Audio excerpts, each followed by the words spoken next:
अष्टमी तिथि पर 300 वर्षों के बाद बहुत ही खास योग बन रहा है, धन लक्ष्मी योग और अमृत सिद्धि योग। तो अष्टमी तिथि पर आपको कौन कौन से कार्य करने हैं, शुभ मुहूर्त कौन सा रहेगा, एक विशेष उपाय जो तुलसी माता के साथ आप करेंगे ना, तुलसी माता की पूजा करेंगे और फिर विशेष उपाय करेंगे तो आपको कभी भी धन की कमी नहीं होगी, क्योंकि धन लक्ष्मी योग पर यह शुभ कार्य आपको ज़रूर ही करना चाहिए। इसके साथ ही आप कन्या करेंगे तो कन्या मुहूर्त का कौन सा शुभ समय रहेगा, आपको कन्याओं को कौन सी चीज़ें देनी हैं, आपको कन्याओं से कौन सी चीज़ ले लेनी है जिससे कि आपको बहुत ही शुभ फल प्राप्त होगा। इसीलिए वीडियो पूरी देखिएगा, चैनल को सब्सक्राइब ज़रूर कर लीजिएगा, तभी आपको वीडियो भी समझ में आएगी और जो विशेष उपाय हैं वो भी समझ में आएंगे। छोटी छोटी बातें होती हैं पूजा में जो जाननी बहुत ही ज़रूरी होती हैं और साथ में उपाय भी जानने ज़रूरी होते हैं। छोटा सा ही उपाय है लेकिन उसका फल बहुत ही कारगर है और बहुत अच्छा मिलने वाला है। तो इसीलिए अगर पहली बार जुड़े हैं तो चैनल को सब्सक्राइब ज़रूर कर लीजिएगा और कमेंट में जय माता दी का जयकारा लगाना बिल्कुल मत भूलिएगा। काफ़ी लोग हैं जो अष्टमी तिथि पर भी कन्या करते हैं। तो 4 अप्रैल को रात्रि 8:13 पर अष्टमी तिथि प्रारंभ हो जाएगी, यानी कि 5 तारीख को आपको पूरा दिन अष्टमी तिथि मिल रही है। आप सुबह के समय किसी भी समय से कन्या कर सकते हैं। कुछ बातों को आपको ध्यान रखना है।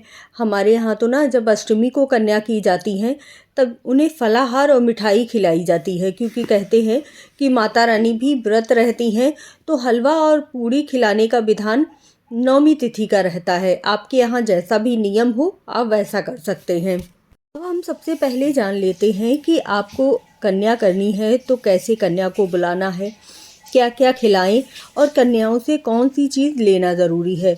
उसके बाद हम बात करेंगे कि अष्टमी तिथि पर आपको कौन कौन से कार्य करने चाहिए। तो आपको कन्या जब भी बुलानी है तो एक दिन पहले ही बुला कर आ जाइए, क्योंकि कहा जाता है कि कन्याओं को दावत देना बहुत ज़रूरी होता है।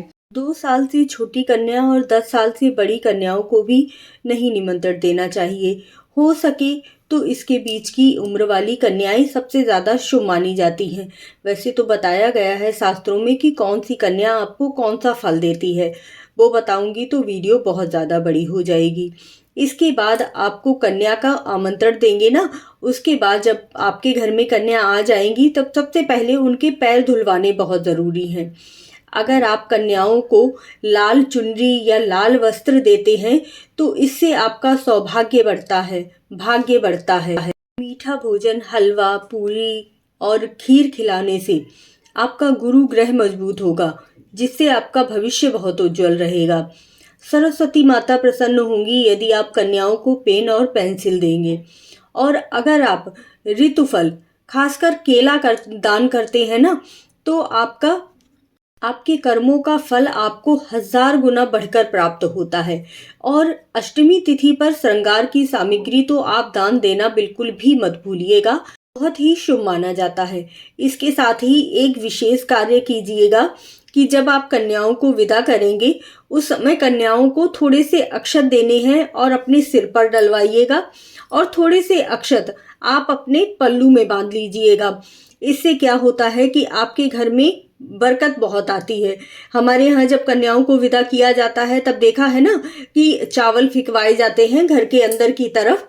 तो ऐसा ही आपको अपने कन्या पूजन के समय भी करना है कि अगर आप पल्लू में अपने थोड़े से चावल बंधवाएंगे तो उससे आपके घर में हमेशा ही बरकत रहेगी। यह कार्य आप हमेशा ही नौमी तिथि पर जब कन्या करते हैं तब कर लिया कीजिए। जब आप पूड़ियाँ बनाएंगे तब आप उसमें नमक मत डालिएगा, क्योंकि आप हवन करेंगे तो माता रानी को समर्पित करेंगे। यह भोग सीधा माता रानी को समर्पित हो जाता है, तो नमक वाली पूड़ियाँ माता रानी को समर्पित नहीं कर सकते हैं, इसीलिए नमक मत डालिएगा, ध्यान रखिएगा। ये भी हो सके तो टमाटर आदि के मत बनाइएगा, जो फलाहारी नमक आता है उसी से चने बनाइएगा। अब मैं आपको बताती हूँ कि अष्टमी तिथि पर आपको कौन कौन से कार्य करने हैं। अष्टमी तिथि पर आपको सुहाग की सामग्री, एक नारियल और साथ में कुछ दक्षिणा लेकर मंदिर में दान ज़रूर ही करनी है। मैंने लेकर रखी हुई है, कल मैं वीडियो ज़रूर ही डाल दूँगी, आप ज़रूर देखिएगा। इसके साथ ही कुछ सुहाग की सामग्री आपको घर में भी दान करनी है। आपने घर में चौकी बिठाई हुई है तो वहाँ भी दान कीजिएगा। मंदिर में तो दान करके आ जाएंगे, वो मंदिर में दान हो जाएगी, लेकिन जो आप घर में दान करेंगे ना, उसमें से कुछ सामग्री आपको अपने लिए भी निकालनी है और कुछ सामग्री दान कर देनी है। उसके साथ दक्षिणा भी रखना बिल्कुल मत भूलिएगा। दूसरा कार्य जो अष्टमी तिथि पर आपको करना है वह है तुलसी पूजन। माता रानी की पूजा के साथ ही तुलसी पूजन करना भी बहुत ज़रूरी होता है। तुलसी माता को धूप, दीप और भोग लगाने के बाद 1 रुपए का सिक्का लीजिएगा और वह अपनी किसी भी इच्छा के लिए जो मिट्टी है ना तुलसी माता की, उसी में दबा दीजिएगा।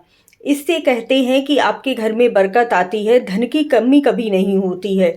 इसीलिए छोटा सा उपाय है, लेकिन ज़रूर कर लीजिएगा। अष्टमी तिथि पर माता रानी का झंडा अगर आप मंदिर में दान करके आते हैं और एक अपने लिए घर के लिए लेकर आते हैं, माता रानी को चढ़ाने के बाद अपने घर में लगाते हैं, तो कहा जाता है कि आपका ऐश्वर्य हर जगह फैलना शुरू हो जाता है, तरक्की होने लगती है, जगह जगह आपकी अच्छी अच्छी बातें फैलनी शुरू हो जाती हैं।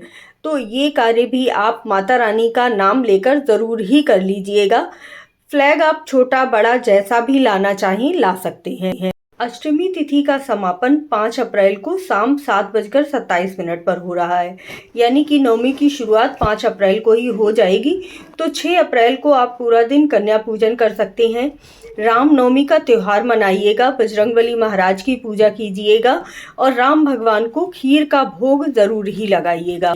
दसवीं तिथि का समापन 6 अप्रैल को सुबह 7:27 पर हो रहा है।